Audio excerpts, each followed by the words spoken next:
Welcome back to the King Elijah. Y'all hit that subscribe, hit that like on the way in. If you are still a fan of Barack Obama or Joe Biden, this is not a video of me attacking you. You can vote how you want. But we as black people have been the most loyal voting bloc to the Democrat Party. And I find that to be problematic because the Democrat Party as a collective has embraced policy after policy after policy that really is destructive for us as a people. We all know the condition of black society, and I just can't, stomach how bold and blatant they are when it comes to degeneracy and the embracing of things that are anti-God, anti-family, anti-life. It's just incredible to me. And I don't want to go on no rant right now, but watch the video. Remember my motto, logic over emotion. Close your heart, open your minds. Don't let your feelings towards these two men that are both either former presidents or still is the president. Don't deify these people. Trust and believe that Barack Obama and Joe Biden both got a date with death at some point, like the rest of us do. And we all will see the Most High, and we all will have to give an account for everything that we do and everything that we don't do. Now, I did vote for Obama back in '08. That was when I was first old enough to vote. I'm in my late 30s now, but back then I was in my 20s, and I felt very excited about voting for him. But as you can tell by how I speak, I am a God-fearing man. If you're not a God-fearing person, that's your business. I'm not here to preach to you. But I think that most humanity knows that there's a higher power. Whether you call him God or not, that's your business. I'm not here to give a church sermon. But we as black people particularly, we used to be the moral compass of this society. There were certain things that black folks just did not used to do back in the day. Black folks, like I said, we're a very spiritual people. And we used to be a very moral people. But a lot of us have been led astray. And if we're ever to get back into the realm of righteousness, it's going to take strong, bold, unapologetic, unafraid, uncompromised black men and women of God. But y'all know I believe in men leading because that's our natural role. But watch the video, listen to what I say, look at the receipts like I always bring, and you can comment in the comment section if you want, but just make sure that you close your heart and open your mind. Think. Use your brain. Unchain Wall Street. They're going to put you all back in chains. Joseph R. Biden and Barack Hussein Obama are two of the biggest high-profile political prostitutes of all time. They have both equivocated on one of the most sacred, important institutions known to humanity, all in the name of political expediency. The ramifications for their political prostitution have not even reached the pinnacle yet. You're right that John McCain has not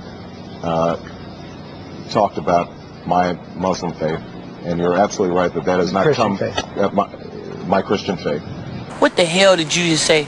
Now, that interview was done back when Obama was the president with George Stephanopoulos, and by that time it was already too late. He had already taken office, but he lied. I mean, you admitted that you were a Muslim. If you're a Muslim, why deny it? Be proud of who you are. Talked about my Muslim faith.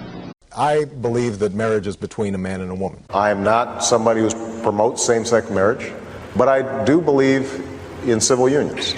And they said that all they wanted to do was have the same rights as heterosexual couples. I'm perfectly fine with civil unions, but redefining marriage was a terrible precedent, and the ramifications are far-reaching, and they're still unfolding to this very day. But let's continue. I favor legalizing same-sex marriages and would fight efforts to prohibit such marriages. Well, it seems pretty clear-cut, doesn't it? But once he was actually in office, his position suddenly and inexplicably began to change. In 1998, responding to an Illinois State Legislative National Political Awareness Test, here's how he responded to the question, do you believe that the Illinois government should recognize same-sex marriages? His answer, undecided. By 2004, on the verge of his campaign for national office, the United States Senate, Mr. Obama was telling the Windy City Times that he supported civil unions, saying, quote, I think that marriage, in the minds of a lot of voters, has a religious connotation. I know that's true in the African-American community. Then 4 years later, running for president, appearing at the Saddleback megachurch in Southern California, talking with Pastor Rick Warren, he said quite clearly he was against same-sex marriage. I believe that marriage is the union between a man and a woman. Now, for me as a Christian,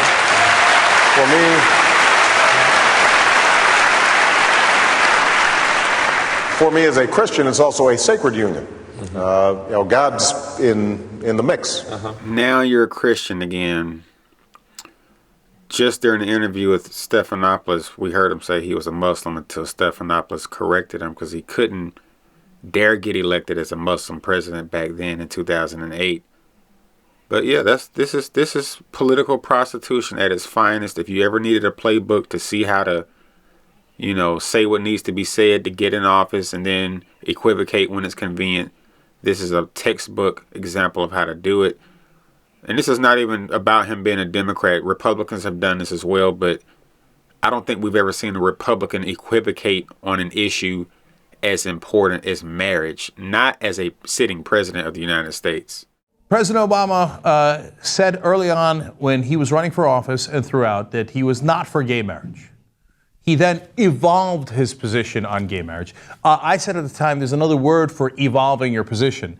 You are lying about your position. You were full of crap to begin with. Well, I'm going to prove that to you today, but among the people who are going to help me is David Axelrod, former campaign manager and top aide to the president. He's got a new book out, so he's got to put some interesting revelations in there.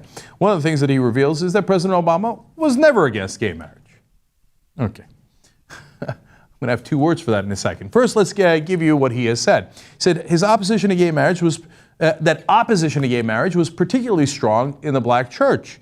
And so that was one of the reasons that they decided back in 2008 when he was running for office that he would pretend to be against gay marriage. If you thought President Obama was a different kind of politician, this is a bit of bad news for you, right? That seems like a regular old politician. And there you have it, folks. One of his own calling him out. Chunk Yogurt is a liberal. So there you go. Let's see what Mr. Biden has to say.